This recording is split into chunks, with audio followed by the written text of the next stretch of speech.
Hey, everybody. Welcome to Bear Insider, Ultimate Insider Podcast. I am your host, Mike Pawlawski, former Cal quarterback, 11-year pro, Cal Hall of Famer, and radio analyst. Today, we would normally do a pregame preview, but I think Coach Wilcox covered it pretty well in our last podcast. If you haven't seen it yet, you can check that out right here on the site. And our guest is actually going to talk a little bit about Washington State here today. What you need to know is that both these programs are in a very similar place. I think you can describe what's going on with both programs in terms of missed opportunities. Both these teams have missed opportunities, and coming into this game, it is a big game for both teams because the teams that can now convert those opportunities when they get them, be it red zone, third down conversions on offense, or getting off the field on third down defense, has the chance in this game. Now, historically, the home team in this matchup over the last 10 years has won this game. And so the Bears, I believe, are 7-1 at home versus Washington State, going back a ways. And so you hope that trend continues. But they have to execute at a high level. Washington State got some pretty good skill guys on offense, especially the inside slot receivers. And if Max Borghi is healthy, they have a pretty good running back as well. So all that said, we have a player at Cal this year who's been playing at an exceptionally high level. Coach Wilcox talked about him when I talked to him earlier in the week. And I wanted to bring you an interview with Cam Goode because he has been a great player. I think much like Andre Carter when he was here, although you appreciate them, you don't really know how much they're doing on the field. So if you get an opportunity this week to check out Cam Goode at that linebacker spot, he literally affects every single play on defense. He's been fantastic. So with that said, I wanted to let you meet him, get an in-depth interview with him, give about 20 minutes with him, and talk to our star senior linebacker in his 6th year now for the Bears.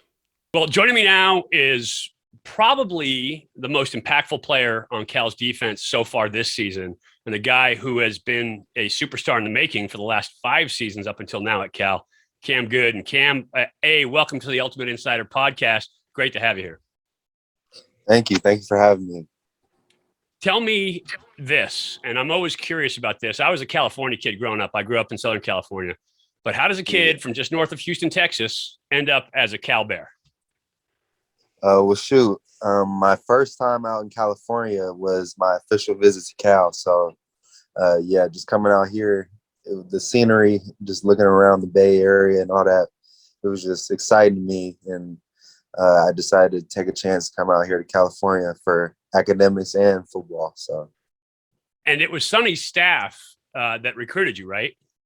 Yeah, it was Sonny Dykes. Okay, so Sonny Dykes, his staff, who recruited Texas pretty heavy, that brought you out here. Now, when you came out, if I remember correctly, you were like 215 pounds, right? I was probably closer to 200, honestly. Yeah, I was pretty skinny back then. So back in high school, were you an outside backer? I would imagine. I mean, obviously, anybody who's playing at the college level is the best athlete on their high school team. But were you an outside backer then? Were you a safety type? What were you playing in high school? Yeah, I was an outside linebacker.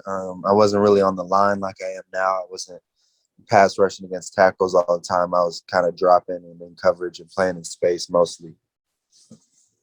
And so when you get to Cal, right, playing at that low 200 range, right, 210, 215. I remember for some reason off my notes, 219 one year. You get to Cal and you show up early as a player, but then you have a couple injuries. Talk about those injuries and kind of how they affected you. Yeah, so the first time it happened my redshirt freshman season after the 9th game in practice, and it was kind of just a freak thing. A ligament just had happened to pop in my foot, and I didn't think too much of it. The trainer said it was good, and they said it didn't require surgery, so I was good. And then I did the off season, was feeling good, and then first game against North Carolina, it popped on me again. That time we decided I needed to get the surgery. So got the surgery, got about 5 screws, I think, in my foot, and it's been good ever since. And I remember calling it at the time on the radio thinking, oh boy, that's a big loss for Cal's defense, to have you go out in that first game of the year. And it turned out that was actually the case. It was a pretty big loss for Cal's defense. But what is that like mentally to you? Those injuries, how did that affect you? It kind of made me lose confidence in my body, I would say. I didn't know, kind of questioning if I could stay healthy or not. So yeah, just ever since coming back, I just kind of been building that confidence, and just kind of trying to take care of my body, make sure it's feeling good, and I've been good. So it's been a blessing. And one of those things that people don't realize, right? They look at players and they look at, teams like, oh, he's out with an injury. And it's kind of like he's out with an injury, but you're still a person. Like Yeah. I've had injuries. Like, how did that feel emotionally when you had to watch your team play while you're sitting there on the sideline? Yeah. Shoot, when you're hurt, it kind of feels like you're not part of the team. You're not traveling with the team, and you're not at practice that much. You can go out there and just sit, but it's not really fun just watching everybody. But still, you try to just remain positive, root on the teammates, root on the team. So yeah, it's kind of it's hard to do. Yeah, it's very difficult. But you came in and you did the work, right? So you have to heal, but then you get in the weight room and you did the things to make your body better. Talk to me about the work that you put in kind of during those injuries and since that point. Yeah, so that whole season where I wasn't playing, I was able to just focus on lifting. So I was lifting every day while they were practicing, and then I also had that whole off season. So I gained a lot of mass, got stronger, felt faster. So everything's been good since then, and I feel like that weight's been able to help me stay healthy. Yeah, and that foot has been fine since after the surgery. The foot's great, right? You're bigger, you're stronger, you're faster than you were before, and you get a coaching switch, right? So Sonny recruited you coming in, and then Justin and his staff come in. Talk about the difference with the defense and what you're doing on defense now. I feel like Coach Wilcox and his staff coming in was perfect for me, honestly. Just the position change. With Sonny Dykes, so I was kind of more inside linebacker, but now I'm out on the edge, doing similar to what I was doing in high school, but also being more of an edge rusher and stuff. So I feel like the position highlights my strengths, and I'm able to help the team that way. And it's fun too. Get to do a lot of things. That's the thing. Like, so you have tight ends on offense who become H-backs, right? So they're part pass catchers, part offensive linemen, part run blockers. Then they can get in the backfield, become like part fullback. So they're like the Swiss Army knife of offense. As an outside linebacker, you're kind of the Swiss Army knife of the defense, aren't you? Yeah, I've heard that before. I heard that. Yeah, I do a lot of things like the Swiss Army knife. I like that.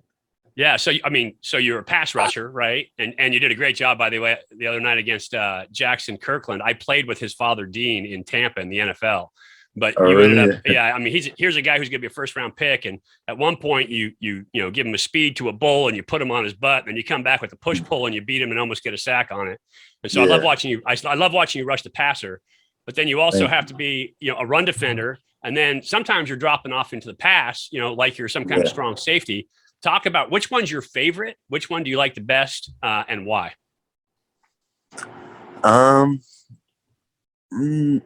I'm not really sure which is my favorite. I know dropping in pass coverage is more what I was comfortable with since I was doing that in high school. But since I've been at Cal, I've had to get better at pass rush. So I've slowly been getting better at that. And the most exciting thing I do is get that sack, and that's the best feeling out there. So pass rush has become one of the favorites now that I'm getting more used to and getting better at that. That's pretty awesome. Now, I was a quarterback, right? So I take a little bit of that personally, getting after the quarterback. It's like we're sworn enemies to begin with. But like when you're on the pass rush and having to develop that skill, what skills did you have to learn? What did you have to, what have you gone through to develop those skills? Because you're really good at it. I mean, I watch you on film and you're excellent at the pass rush. Great job with hand placement, getting the arms extended, and kind of a couple different moves. Yeah, so I've just kind of been working different moves. I've learned that you got to get those big tackles' hands off you. They slow you down a lot. So just working different moves, swipes, chops. I'm trying to get a spin move in there. I've been working different moves, and just keeping the tackle guessing.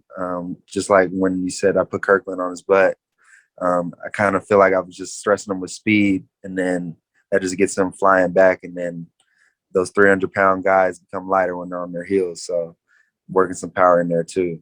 They certainly do. We used to, as quarterbacks, when Troy Taylor, who was the head coach at Sac State, he was the quarterback ahead of me at Cal. And so when we would play together and they'd have special teams periods, a quarterbacks would always work their pass rush moves. So I love the push pull because I had Troy by like 30 pounds. So I could bowl him one rush and then come back with a push pull the next time and he could never stop. Yeah. Yeah, I like that one too. Yeah. Well, you used it in that game, which was pretty awesome. It was, I mean, I love watching speed guys, right? You beat them with speed, beat them, get upfield and they're trying to run the hoop with you and you're trying to wash you by and all of a sudden you turn and bull rush them. And it's just awesome to watch those guys use that athletic ability. Yeah. Tell me kind of as you've come along, right? You're now in your 6th year.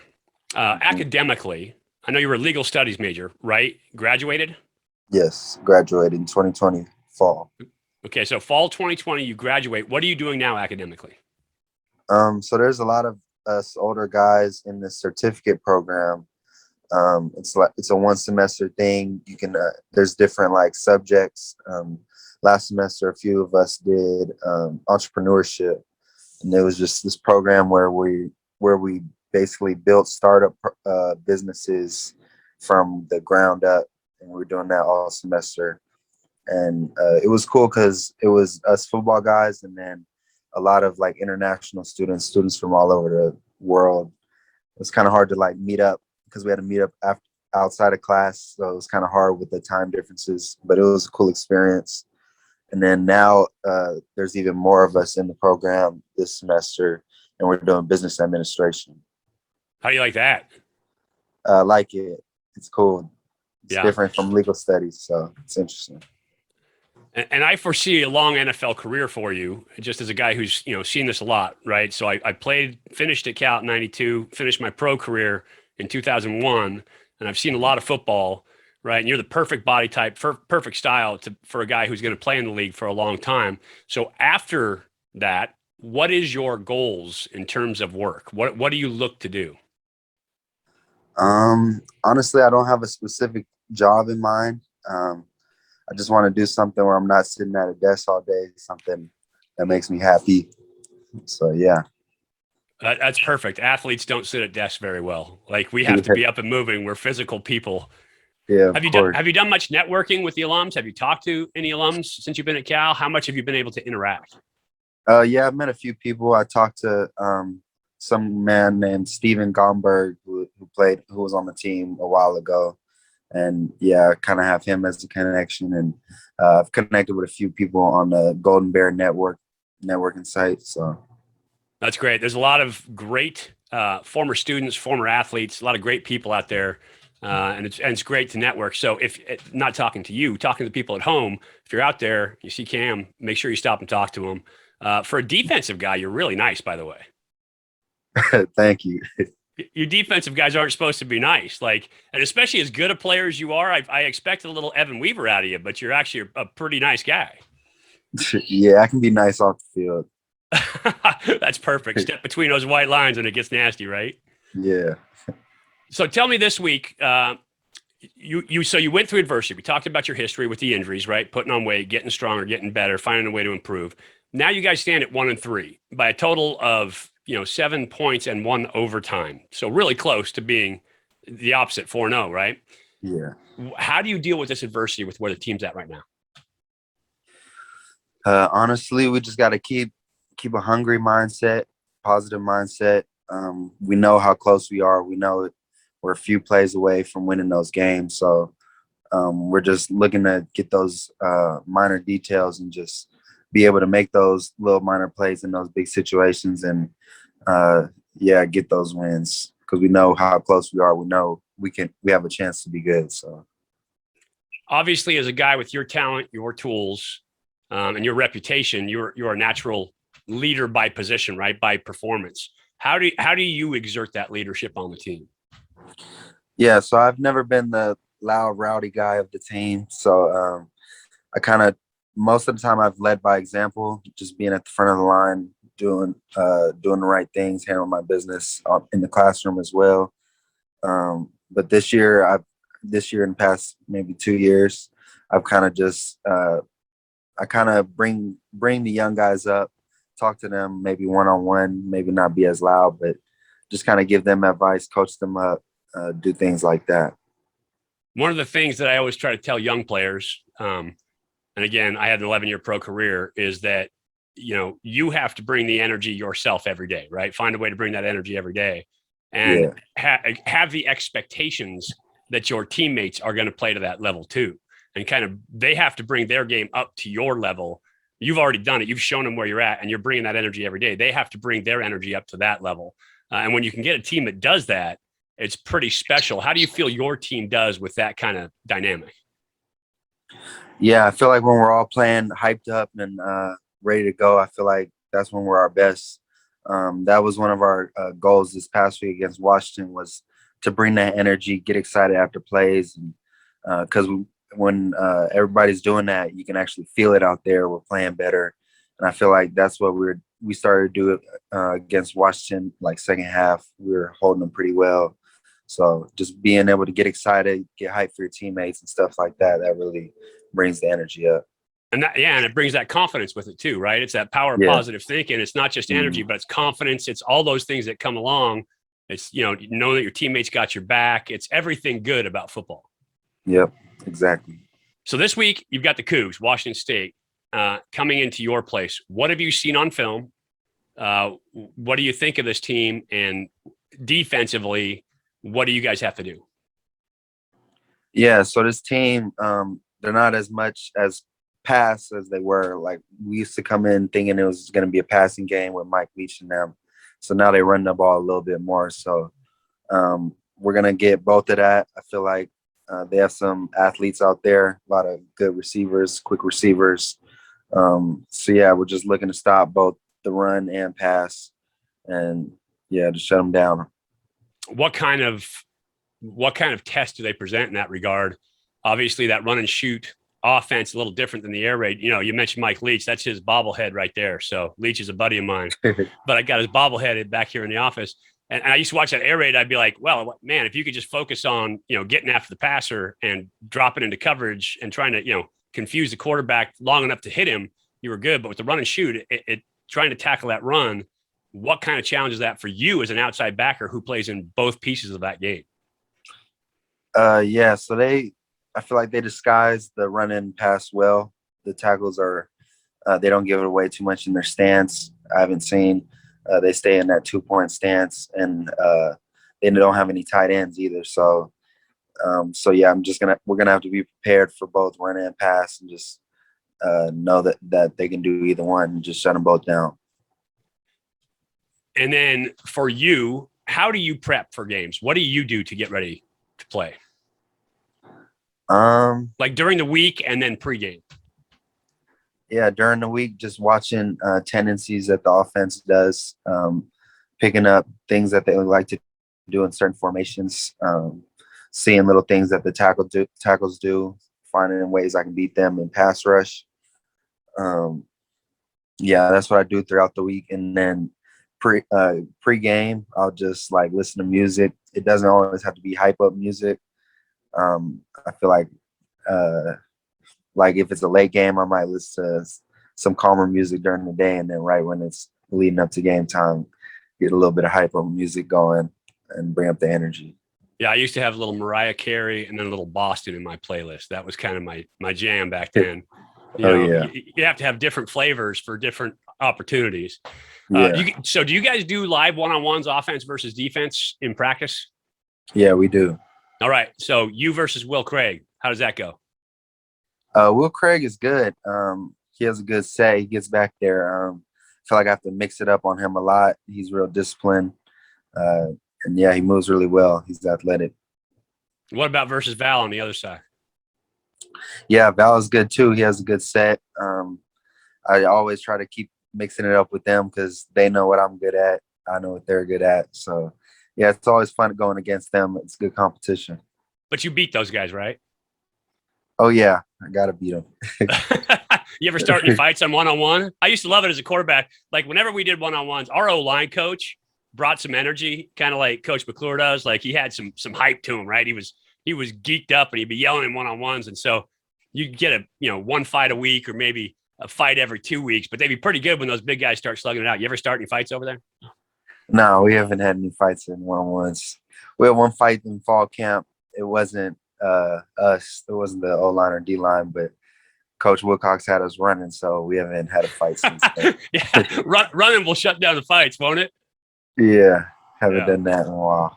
Well, awesome, brother. I appreciate you coming on with me, man. I'm looking forward to watching you this week. As a former quarterback, but a Cal guy all the way through, you can see I got the Cal tattoo right there. Oh yeah, that's nice. I'm a huge Bears fan. I'm a huge Cam Goode fan, just because you affect every play on defense. So it's been a joy to watch you play, and I appreciate you coming on here. Thank you. Thanks for having me. It's been a good time. So that wraps it up this week as the Bears take on Washington State at home, FTX Field at Memorial Stadium. Cougs coming into town in a little bit of disarray, 1-3 coming in as well. Neither one of these teams want to go 1-4. I think the Bears have the edge in this one overall. I think the Washington State offense is just trying to find itself, and they haven't done it yet so far. Their defense is good. They forced 7 fumbles versus Utah last week. And so the Bears have to find a way to hold on to the ball. If they can do that and execute on offense, I think they're going to be okay. And then defensively, get some stops against that run and shoot. But I think the Bears have the advantage up front in terms of that. Washington State, especially with Jaden DeLora, has not been using those outside receivers. And so if you're going to play the game inside the hashes, I think the Bears definitely have the opportunity. That said, I appreciate you watching. I appreciate you guys coming back every week. It is my joy to bring you the Ultimate Insider Podcast. Love talking Cal football. Love talking to my favorite Cal fans. So thank you very much for watching. I am Mike Pawlawski for Ultimate Insider. Go Bears.